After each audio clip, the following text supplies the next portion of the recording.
do we have anyone in the group who has worked on the cryptography before or have some hands-on? Anyone? Or it's a completely new thing that we are going to look today?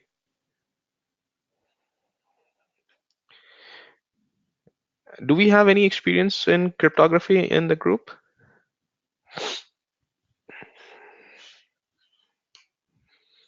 Okay, cool. So probably we can start here. So cryptography, it is something might be new to a lot of us, including me, but it has always been there in place since very beginning, since the age of Romans. Whenever they have to communicate from like or send some secret messages, they used to encrypt it. There are a lot of things, and before the electronic communications were in picture, or any we had any hard drives or hard disk or pen drives, it was a lot of things were there already in existence. So they used to uh, encrypt it in some of the ways, and they used to send it, and the way to decrypt the message was already known to the receiver. So that is how they used to communicate.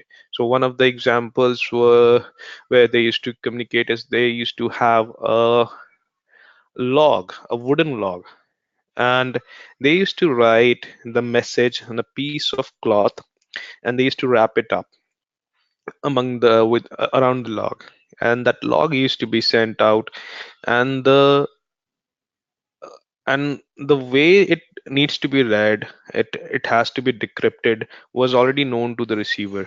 The on what places what characters are placed and how that is done. So this is one of the examples. So Julius Caesar came up with the first encryption technique. We also call it as Caesar's cipher. So encryption is nothing. It is actually when you combine the plain text, the original message, or we call it as a payload. So the original message, when it is passed through some algorithm, some of the encryption algorithm, it creates a cipher text. Okay, so that is what encryption is. Now, sorry. So Caesar cipher was the one of the earliest forms of encryption. So he came up with the concept: if we just start substituting one of the letters with other one, and the person who was supposed to read the message at the receiving end, they know how many substitution has been done, they can decrypt the message. So that Julius Caesar came up with a technique which we also call as Caesar cipher. It was a rot 3, a rotation 3. So every character or letter in English, like A, was replaced to the uh, next, the third next letter, that is D. So B was replaced to E, C was replaced to F. So that's how. So if you have to write down the message around hi, so H would be I guess K or L something, and I would be M or L something like that. Yeah, L or M. So that's how they used to send out the message. And probably the person, if the message got intercepted in between, someone tries to hack it, the person would see some random characters which make no sense. It's completely gibberish. It just makes no sense to them because they don't know the key. The key is to reverse back 3 letters. So D will be replaced to A, E would be replaced to B, F would be replaced to C, and that's when the real plain text come into the picture. This reverse method, we call it as decryption. So encryption is something converting a plain text to a ciphertext or a ciphertext, and decryption is a method we call when we convert the ciphertext to the plain text. Okay. Similarly, we got a technique called ROT12. So A would be replaced to M, next 12th letter in English alphabet, and B would be replaced by N. Okay. So if Someone who has intercepted the message, if they look at the trend, somehow they find out the key, or key is actually replacing the character to the third letter or the 12th letter. If they somehow look at the trend and try to perform some kind of analysis on that logic, if the attacker has applied a logic, he can figure out, okay, now if there's something which is changed in it, and if he figures out the logic, that is when he has found the key.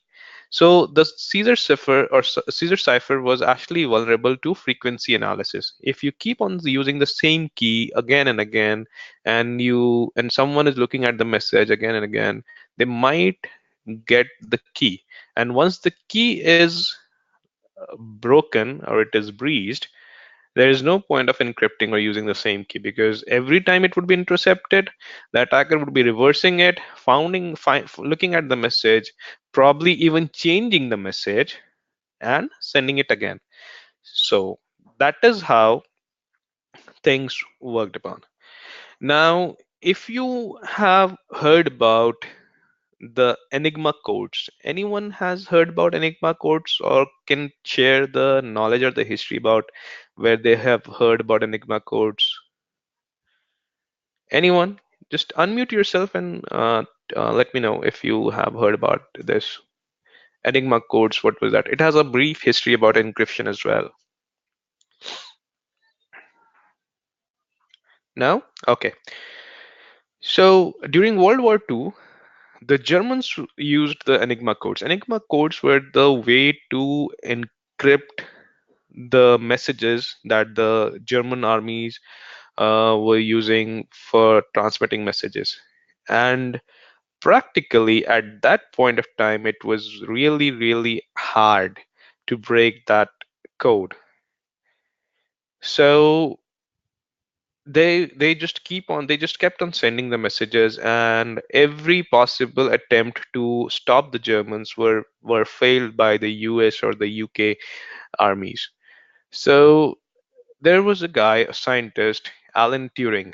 I'm not sure if you heard about it or not, him or not. He was a scientist who created a machine. We call it as a Turing machine.